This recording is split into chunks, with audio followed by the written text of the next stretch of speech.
दोस्तों ये कहानी एक 12 साल के मजनू आवारा लौंडे की है जो कि बचपन से ही लौंडियों की चैनी खैनी बनाना चाहता था, यानी कि भटाभट भटाभट भटाभट करना चाहता था। अपने से बड़े लौंडों से दोस्ती करने के बाद ये पूरा बर्बाद हो जाता है और बड़ी बड़ी लौंडियों से भटाभट भटाभट भटाभट करने की कोशिश करता है। तो चलिए देखते हैं इस आवारा लौंडे के मस्तानी कांड को। कहानी की शुरुआत 1955 से होती है, जहाँ पर हम इसी मजनू लौंडे भोसड़े पप्पू को देखते हैं जो कि एक थिएटर में एक प्यार वाली मूवी देख रहा था। इस मूवी में एक प्रिंस अपनी जंग खत्म करने के बाद अपनी प्रिंसेस के पास आता है और उससे शादी करने को बोलता है। ये सब देखकर भोसड़ पप्पू उस राजकुमारी का दीवाना हो जाता है और मन में सोचता है कि मैं भी काश ऐसी ही राजकुमारी के साथ भटाभट भटाभट कर पाता। और मूवी खत्म होने के बाद भोसड़ पप्पू हॉल से बाहर जाते समय उस मूवी का एक पोस्टर चोरी कर लेता है और भागते भागते घर पहुंच जाता है। वहीं घर में भोसड़ पप्पू खाना खाते टाइम अपनी मम्मी से पूछता है, अरे मम्मी तुमने शादी क्यों करी थी? तो वो कहती है, बेटा तेरे पापा मेरे भाई के यानी तेरे मामा के दोस्त थे और एक दिन हम दोनों में ताड़ाताड़ी हो गई और तेरे पापा ने मुझे शादी के लिए प्रपोज कर दिया।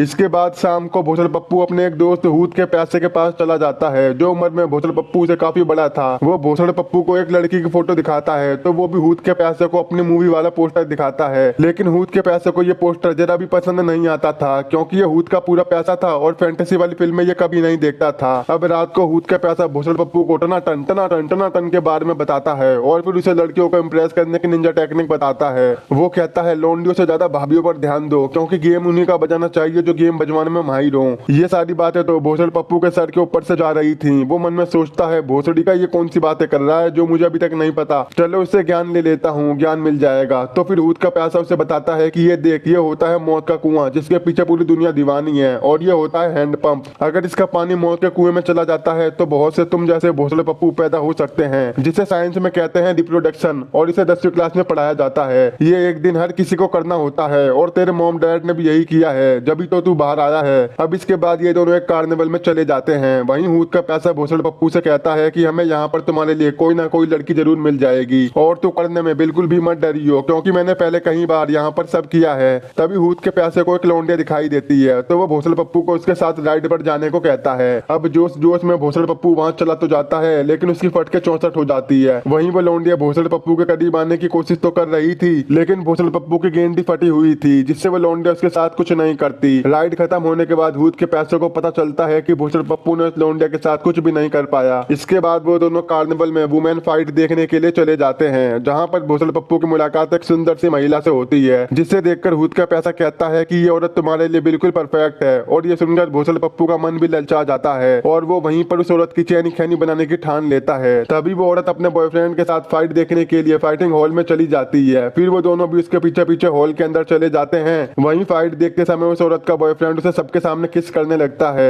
और ये दोनों भी उन्हें बड़े ध्यान से देख रहे थे। भोसड़ पप्पू तो उस औरत का दीवाना हो जाता है। थोड़ी देर बाद वो औरत अपने बॉयफ्रेंड के साथ हॉल से बाहर चली जाती है। वहीं हूत का पैसा भोसड़ पप्पू से कहता है कि चल मैं तुझे दिखाता हूँ कि भटाभट भटाभट भटाभट कैसे करते हैं। वहीं वो औरत और उसका बॉयफ्रेंड पार्किंग में ही भटाभट भटाभट भटाभट करने लगते हैं। दूसरी तरफ हूत का पैसा और भोसड़ पप्पू एक कोने में छुपकर उन दोनों को बड़े मजे से देख रहे थे, लेकिन तभी वहां पर उस औरत का बेटा आ जाता है तो वो दोनों रुक जाते हैं। जिसके बाद वो औरत अपने बेटे को लेकर घर चली जाती है। वहीं भोसड़ पप्पू हूत के पैसे को बताता है कि उस लड़के का नाम जॉनी है और वो मेरी क्लास में पढ़ता है। तो हूत का पैसा भोसड़ पप्पू से पूछता है कि तेरा दोस्त जॉनी कहाँ पर रहता है। तो अगले सुबह भोसड़ पप्पू हूत के पैसों को लेकर जॉनी के घर पहुंच जाता है। जब भोसड़ पप्पू बैल बजाता है तो घर से कोई भी बाहर नहीं आता। तो फिर ये दोनों घर के अंदर चले जाते हैं जहाँ पर जॉनी घर पर नहीं होता। तभी वो दोनों देखते हैं कि जॉनी की मां नशे की हालत में भंड होकर सो रही थी। वहीं हूत का पैसा भोसड़ पप्पू को उसके पास जाने को कहता है और कहता है तू टेंशन मत ले, वो पूरी नशे में भंड है और वो जल्दी नहीं उठेगी। तो भोसड़ पप्पू उस औरत के पास जाता है और उसे टच करने की कोशिश करता है, लेकिन तभी वो औरत जाग जाती है जिससे भोसड़ पप्पू और हूत का पैसा वहां से भाग जाते हैं। अब इसके बाद हूत का पैसा भोसड़ पप्पू को अपना बकोटा नचाना सिखाता है। जिसके बाद रात को भोसड़ पप्पू उस प्रिंसेस का पोस्टर देखते हुए अपना बकोटा नचाने लगता है। अब हम 1962 का समय देखते हैं जहाँ भोसड़ पप्पू अब काफी बड़ा हो चुका था।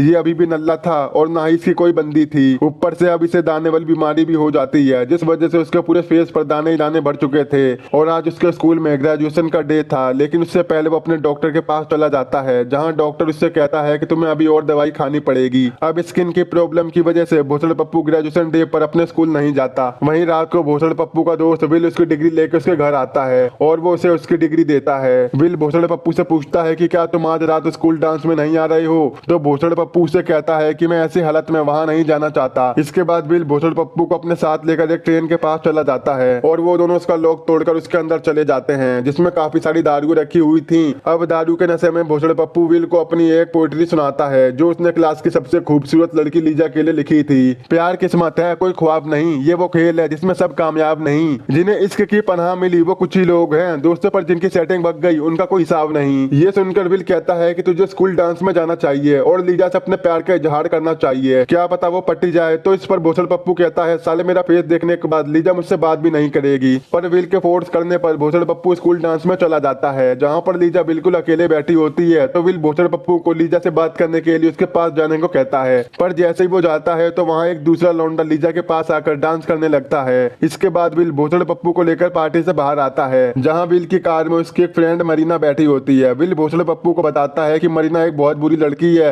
वो जिस मर्जी के साथ भटाभट भटाभट भटाभट कर लेती है और अब हम दोनों उसकी चैनी खैनी बनाएंगे। तो फिर भोसड़ पप्पू विल से कहता है अबे मुझे नहीं लगता कि मरीना मेरे साथ ये सब करेगी। तो विल कहता है अबे सब करेगी। पहले विल मरीना के पास जाता है और वो उससे भटाभट भटाभट भटाभट करता है। अब जब भोसड़ पप्पू मरीना के पास जाता है तो मरीना उसकी स्किन प्रॉब्लम की वजह से उसे रिजेक्ट कर देती है, जिससे भोसड़ पप्पू काफी उदास होकर बाथरूम में चला जाता है और अपने पूरे फेस पर टॉयलेट पेपर को कवर कर लेता है और वापस पार्टी में आकर वो लीजा को डांस के लिए पूछता है। लीजा भी डांस के लिए मान जाती है और वो दोनों डांस करने लगते हैं। अब पार्टी खत्म होने के बाद लीजा वहाँ से चली जाती है। उधर विल ये सब देखकर बहुत खुश होता है। वो भोसड़ पप्पू से कहता है कि आखिर तुम लीजा के साथ डांस करने में कामयाब हो ही गए। तो भोसड़ पप्पू कहता है साले लीजा ने तो मेरा फेस तक नहीं देखा है तो वो मेरे से घंटा पटेगी। फिर वो दोनों पार्टी से अपने घर चले जाते हैं जहाँ भोसड़ पप्पू नशे में होने की वजह से अपने घर के बाहर ही बैठ जाता है। तभी वहाँ पर दो पुलिस वाले आते हैं और ट्रेन में ड्रिंक चोरी करने के जुर्म में उसे गिरफ्तार कर लेते हैं क्योंकि उन ऑफिसर को ट्रेन में से भोसड़ पप्पू की लिखी हुई पोएट्री मिली थी। अब हमें साल 1976 का टाइम दिखाया जाता है जहाँ हम भोसड़ पप्पू को एक बार में देखते हैं जो अब काफी बूढ़ा हो चुका था और अभी भी ये नल्ला ही होता है। एक दिन उसी बार में भोसड़ पप्पू की मुलाकात अपने पुराने दोस्त विल से होती है।